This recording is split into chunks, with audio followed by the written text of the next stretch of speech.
Assalaamu calaykum waraxmatullaahi tacaala wabarakaatuhu. Waa idin salaamay dhammaan asxaabta ku xiran channel YouTube-kaygu. Salaan kadib, run ahaantii maantuna waxaan jeclaystay in aan idin soo gudbiyo imtixaanaadkii caafimaad. Imtixaanaadkeenu caafimaad maantuna waxa ayuu ka hadli doonaa cudurrada lagu kala qaado galmada mid ka mid ah, weliba gaar ahaan cudurkaasi loo yaqaano cagaarshowga. Run ahaantii cagaarshowgu maadaama uu yahay cudur lagu kala qaado galmada, haddaba cudurkan cagaarshowgu waxa ayuu u kala baxayaa 5 nooc. Shantaas noocna waxa weeyaan cagaarshowga A, B, C, D iyo E. Shantani nooc oo cagaarshowga 3 ka mid ah daawo ayaa loo heli karayaa, 2 ka mid ahna daawo looma heli karayo. Maadaama cagaarshowgu 3 ka mid ah daawo loo heli karayo, 2 ka mid ahna aysan lahayn wax daawo.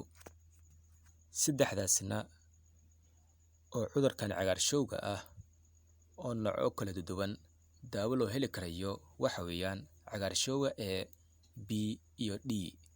2 kalena oo cagaarshowga aysan loo heli karin wax daawo ah waxa weeyaan cagaarshowga C iyo E. Maadaama cashirkeenu maanta uu ka hadlayo cudurkan cagaarshowga ah, inta nooc oo u kala baxana uu yahay 5 nooc oo kala duwan, mid ka mid ah ayaan rabaa in aan maanta idin fahansiiyo. Midkaasina waxa weeyaan cagaarshowga loo yaqaano B. Haddaba waa maxay cagaarshowga B? Maxaase keena? Cagaarshowgu waa eray xagga caafimaadka loo yaqaano beerka bararsan ee jiran. Hal nooc oo ka mid ah cagaarshowga B waxaa keeni karayo jeermiska cudurka dhaliyo ee loo yaqaano fayraska. Jeermiska cudurkani dhaliyo waxa ayuu dhexgali karayaa jirka asigoo keenayo xanuun beerka. Marmarka qaar dhibaato ayuu cudurkani u keeni karayaa beerka, iyo isagoo u yeelan karayo xagga caafimaadka saameyn xanuun oo qoto dheer. Dadka qaarkood ma ogaani karayaan inuu hayo cudurkani, ama waxay ku khaldaan inuu hayo lafagaraac. Si kastaba ha ahaatee, dad ayaa jiraan in ay dareemi karayaan jiro ama xanuun aad u daran, lagana yaabaa inay u baahdaan in lagu daaweeyo main hospital, isbitaalada waaweyn. Haddaba sidee ayuu caan u yahay cudurkani loo yaqaano cagaarshowga B? Run ahaantii markii oo dib loo fiiriyo cudurkan, ku dhawaad 350 bilyan oo ka mid ah dadka dunida ku nool in uu hayo cagaarshowgu aadka u daran, oo ay ka qaadeen jeermiska dhaliya cudurka cagaarshowga B. Qaybo dunida ka mid ah ayuu aad iyo aad caan ugu yahay, sida wadamo badan oo Afrikaan ah, koonfurta bari ee Aasiya, bariga dhexe iyo bariga fog, iyo koonfurta iyo bariga Yurub. Haddaba cudurkani cagaarshowgu ma halis baa? Run ahaantii waa ayuu noqoni karayaa hal ka mid ah 10kiiba qof ee qaangaara ee ka qaada cagaarshowga B awoodi kari maayo inuu ka bogsado jeermiska dhaliyo cudurka. Xagga dhallaanka yaryar wuxuu ku noqoni karayaa in ka badan 8. Dadkani qaangaarka ah iyo dhallaankaba waxaa loo yaqaanaa sidayaasha. Sidayaashuna waxaa loo moodi karayaa inay caafimaad qabaan, balse qaar ka mid ah ayuu mustaqbalka uu ku soo bixi doonaa beer xanuun halis ah.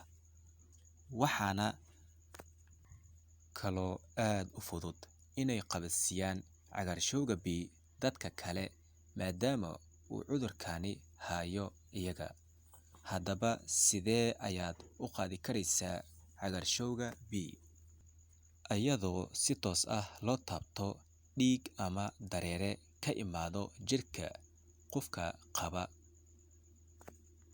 Waxyaabaha kalena oo aad u muhiimsan in lagu ogaani karayo cudurkani cagaarshowga B sida ugu fudud oo lagu kala qaadi karayo waxa weeyaan midda koowaad oo ah in lala galmoodo qof uu jirkiisa ku jiro cudurkan dhaliyo cagaarshowga B. Midda labaadna waxa weeyaan in lagu dhasho oo ay hooyadu qabtay oo uu ku jiray jirkeeda jeermiska cudurka dhaliyo. Midda saddexaad waxa weeyaan iyadoo la wadaagayo qalabka la isku duro sida cirbadaha, midida, sakiinta iyo waxyaabaha la mid ah. Midda afraadna waxa weeyaan iyadoo lagugu shubo dhiig qof qaba cudurka ama lagugu daaweeyo qalab aan si fiican loo nadiifin.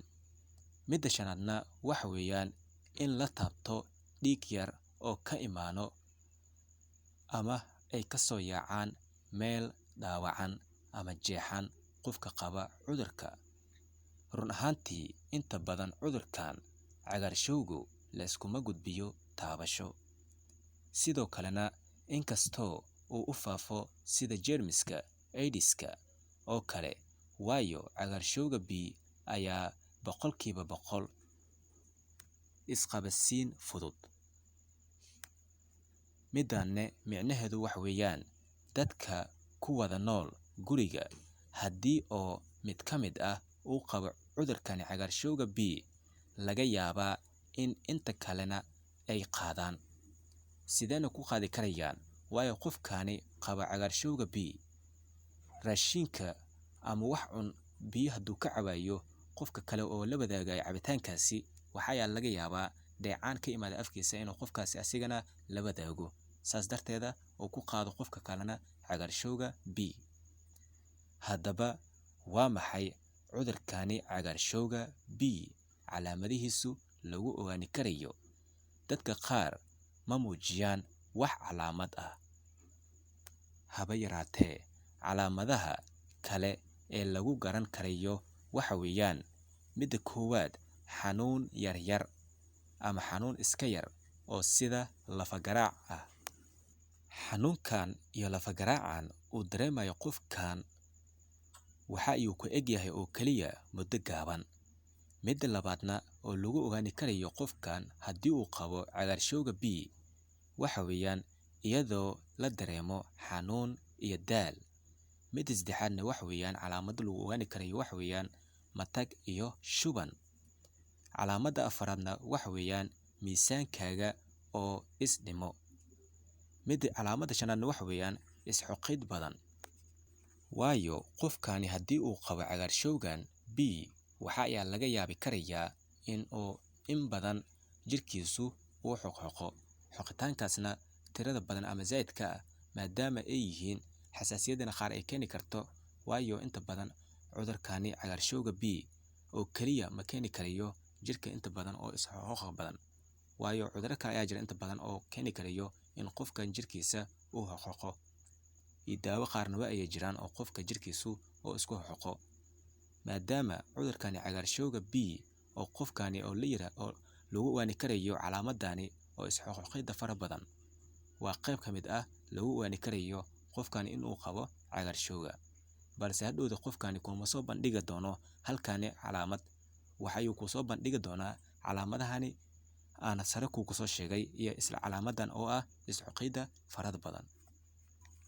Calaamada lixaadna waxa weeyaan jaundice cagar yacni oo indhaha oo kalarkooda oo isbedela.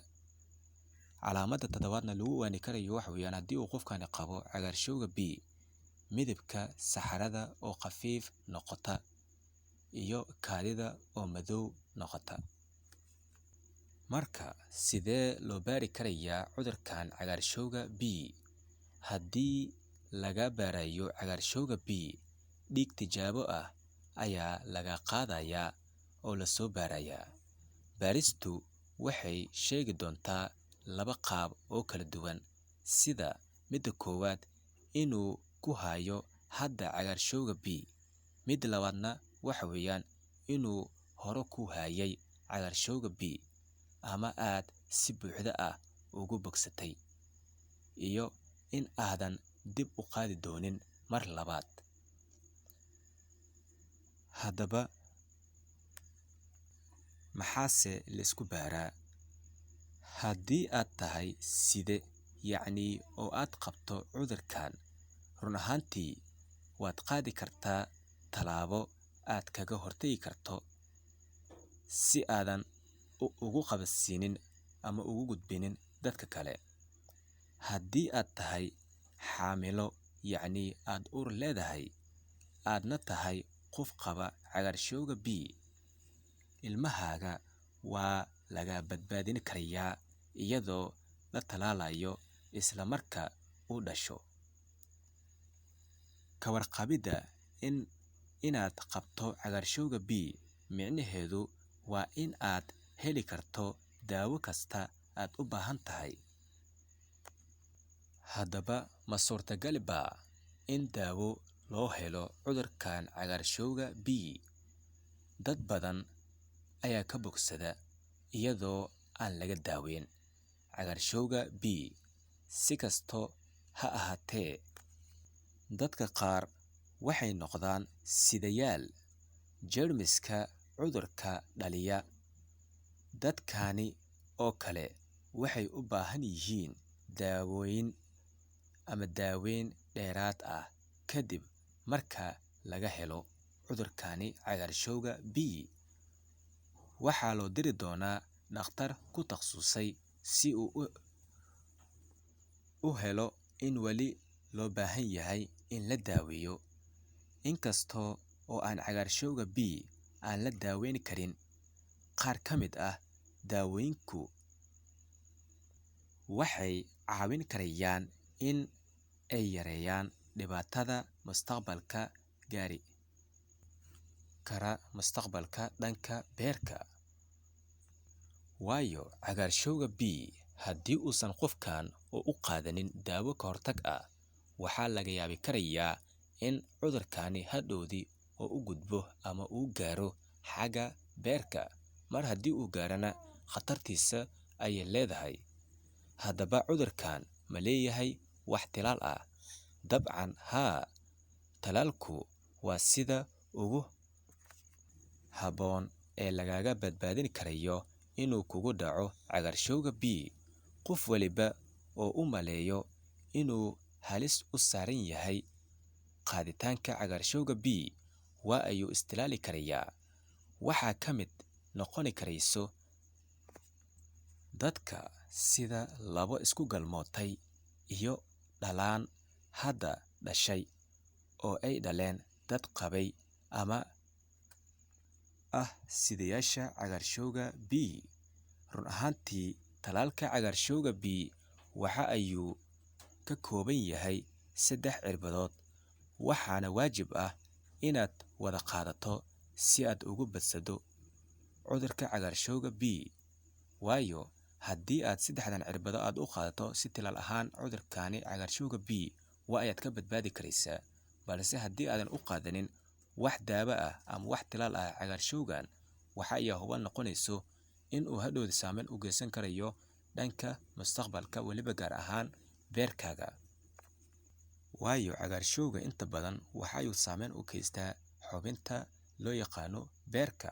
Marka fadlan isku day inaad u qaadan karayso tilaalka. Haddana cashirkeenu intu ayuu ku eg yahay. Sidoo kalena cagaarshowga kale loo yaqaano C ayaan ku hadli doonaa mar un. Maadaama cagaarshowgu u kala baxo 5 nooc oo kala duwan, aana soo sheegay inta nooc uu kala yahay, mid ayaan u soo dhigi doonaa channel YouTube-kaygu. Cashirkeenu xigana waxa uu noqon doonaa cagaarshowga C. Dhammaantiinuna waxaan idin rajaynayaa khayr iyo caafimaad. I wish you all the best. Have a nice day and enjoy your time.